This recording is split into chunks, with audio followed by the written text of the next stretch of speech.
ناممکنات کے سروں کو جب بھی پرکھا گیا تو انسانی عقل حیران رہ گئی، کیونکہ جن چیزوں کو ہم ناممکن سمجھ کے چھوڑ دیتے ہیں اکثر وہی چیزیں ممکن بن کر ہمارے سامنے آن کھڑی ہوتی ہیں۔ میرے ساتھ بھی کچھ ایسا ہی ہوا تھا۔ میں ایک یتیم لڑکی تھی جسے اس کے ماموں نے پالا تھا۔ امی اور ابو تو بچپن میں ہی گزر گئے تھے۔ ویسے تو جائیداد کے نام پر بہت کچھ چھوڑ کے گئے تھے، مگر وہ سب اب میرے چچا کی ملکیت میں تھا۔ مجھے ان سب نے نہ کبھی چاہا نہ کبھی اپنے گھر رہنے دیا۔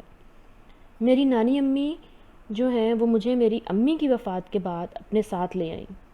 ماموں اور ممانی دل کے اچھے تھے، اپنی اولاد کے ساتھ انہوں نے مجھے بھی اپنے بچوں کی طرح پالا، مگر جب میں جوان ہوئی تو پریشانیوں کا ایک جال سا میرے ارد گرد بندھ گیا، مانو جب بھی زندہ نہیں تھیں۔ اور ممانی کا رویہ بھی بدلتا جا رہا تھا۔ اس کی وجہ تھی میری غیر معمولی خوبصورتی اور میرے مقابلے ان کی بیٹی رتابہ کا دبتا ہوا رنگ۔ وہ سانولی تھی اور میں گوری، اسی وجہ سے ہر جگہ مجھے پریزارائی ملتی اور اسے نظر انداز کر دیا جاتا۔ شروعات میں تو کوئی مسئلہ نہیں ہوا، کیونکہ گھر کی بات گھر میں ہی رہتی تھی، مگر جب رتابہ کے رشتے کے لیے آئے چند لوگوں نے اسے پسند کرنے کی بجائے مجھے پسند کیا تو پہلی بار ممانی کو مجھ سے حسد محسوس ہوا۔ اس کے بعد تقریباً یہی ہوتا رہا۔ ہر آنے والا رشتہ رتابہ کی بجائے میرے لیے ہوتا تھا۔ ممانی کی جلن مزید بڑھنے لگی، اور وہ جلن کب نفرت میں بدلی مجھے کچھ پتہ ہی نہیں چلا، اس لیے اب وہ میرے وجود سے چھٹکارا چاہتی تھی۔ رتابہ کی جگہ میرا رشتہ ڈھونڈا جانے لگا۔ چونکہ میں خوبصورت تھی اس لیے رشتہ بھی جلدی مل گیا۔ لڑکا کراچی کی کسی فرم میں ملازم تھا، رکلوتا تھا، ماں زندہ تھیں اور شکل سے ہی کافی سلجھی ہوئی خاتون لگتی تھی۔ میرا رشتہ طے ہو گیا اور مہینے کے اندر اندر میری شادی کر دی گئی۔ میں ان کے ساتھ کراچی چلی آئی، اپنوں سے دور اس انجان شہر میں۔ مجھے مشکل تو پیش آئی، مگر میری ساس نے مجھے بہت محبت سے رکھا تھا۔ میں ان لوگوں کے ساتھ کافی خوش تھی، مگر ایک عجیب چیز جو میں نے وہاں آ کے نوٹ کی وہ یہ تھی ان کی عجیب و غریب حرکات اور عادات۔ گھر میں کھانے میں صرف گوشت پکتا تھا، سبزی وغیرہ بھول کر بھی کبھی نہیں آئی تھی اور نہ کبھی کسی نے پکائی۔ رات کو 9 بجے کے بعد وہ سب سو جاتے تھے اور ساس کے کمرے میں 9 بجے سے صبح 9 بجے تک کسی کو جانے کی اجازت نہیں تھی۔ مجھے حیرت تو ہوئی مگر میں نے زیادہ دھیان نہیں دیا، لیکن ایک دن جب میں نے اپنی نئی ملازمہ کو کچا گوشت کھاتے دیکھا تو پہلی بار مجھے محسوس ہوا کہ کچھ تو غلط تھا اس گھر میں۔ ملازمہ سے براہ راست بات کرنے کی بجائے میں نے اپنے شوہر کو بتایا۔ پہلے پہل تو وہ حیران ہوا اور پھر سر جھٹک کے کہنے لگا کہ غریب ہے، شاید بہت عرصے کے بعد گوشت دیکھا ہوگا اس لیے ایسا کیا۔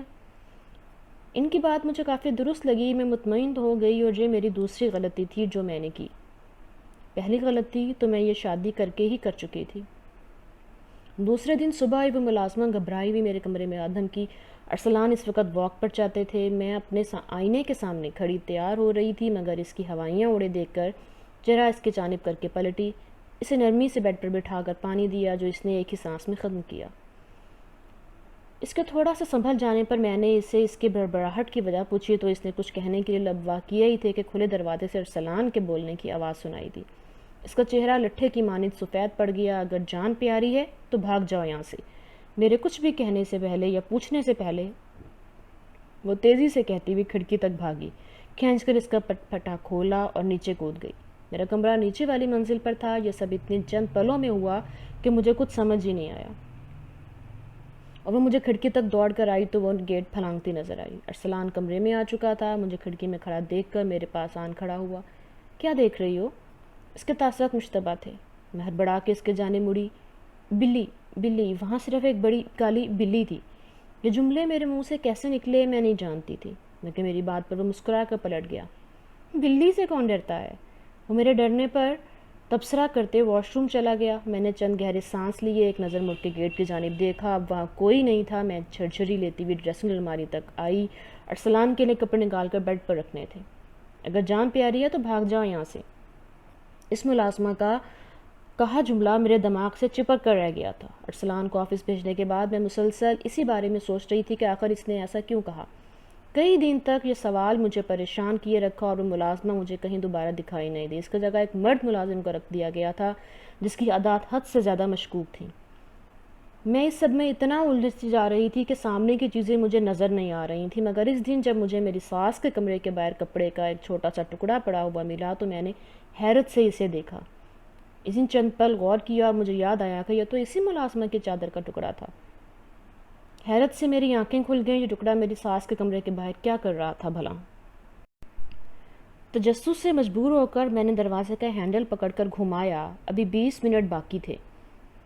میں ان کا اصول توڑ رہی تھی اور مجھے نہیں پتا تھا کہ یہ میری زندگی کی تیسری غلطی تھی جس کی وجہ سے میری جان پر بنائی تھی۔ دروازہ کھولتے میں اندر چلی آئی، مگر کمرہ بالکل خالی پا کر میں جہاں تھی وہیں کھڑی رہ گئی۔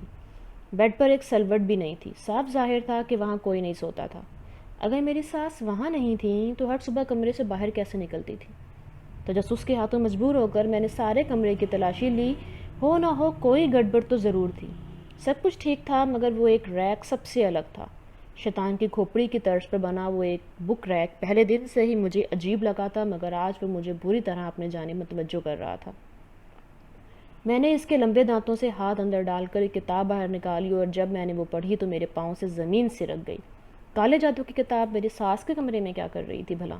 شوق در شوق میرے سانس لینے کی مہلت بھی نہیں مل رہی تھی۔ ہڑبڑا کر میں نے وہ کتاب بک ریک میں واپس رکھنے چاہی، مگر غلطی سے کتاب کا اوپری سرا شیطان کے دانتوں سے ٹکرایا اور اگلے ہی لمحے دیوار ساری کی ساری پلٹ گئی۔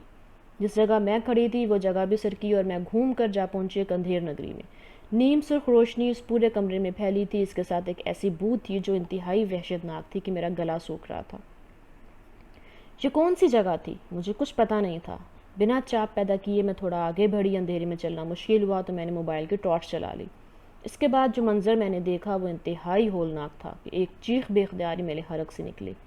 کمرے میں 100 سے زیادہ کٹے سر تھے جن کو ایک دوسرے پر رکھ کر دیوار بنائی گئی تھی، اور سب سے اوپر اسی ملازمہ کا سر تھا جس نے مجھے بھاگ جانے کا کہا تھا۔ فرش پر جا بجا خون تھا اور میرے چیخ پر 2 انسانی درندے بھی نہ جانے کہاں سے نکل کر سامنے آئے تھے۔ ان کے منہ پر خون لگا تھا اور ایک ہاتھ میں ایک انسانی ہاتھ پکڑ رکھا تھا۔ ڈر کے مارے میں ہذیانی انداز میں چلا رہی تھی، اس کو بھی پتہ چل گیا یہ انسان اتنے مجسس کیوں ہوتے ہیں۔ وہ درندہ نما عورت تیز نظریں مجھ پر گاڑے کہہ رہی تھی اور اس کا بیٹا زخمی نظروں سے مجھے گھور رہا تھا۔ پہلی بار کی لڑکی اچھی لگی تھی، مگر افسوس اسے بھی سب پتہ چل گیا، اب اسے بھی مرنا پڑے گا۔ وہ دونوں صفاقی کی انتہا پر تھے۔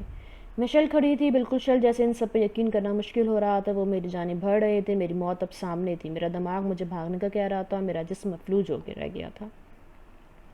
ٹانگوں نے چلنے سے انکار کر دیا تھا۔ وہ میرے پاس آ کر رکے۔ اس سے پہلے کہ مجھ پر وار کرتے میں نے دل شگاف چیخ سے وہ کتاب چہرے کے سامنے کر لی جو اب تک میرے ہاتھ میں تھی۔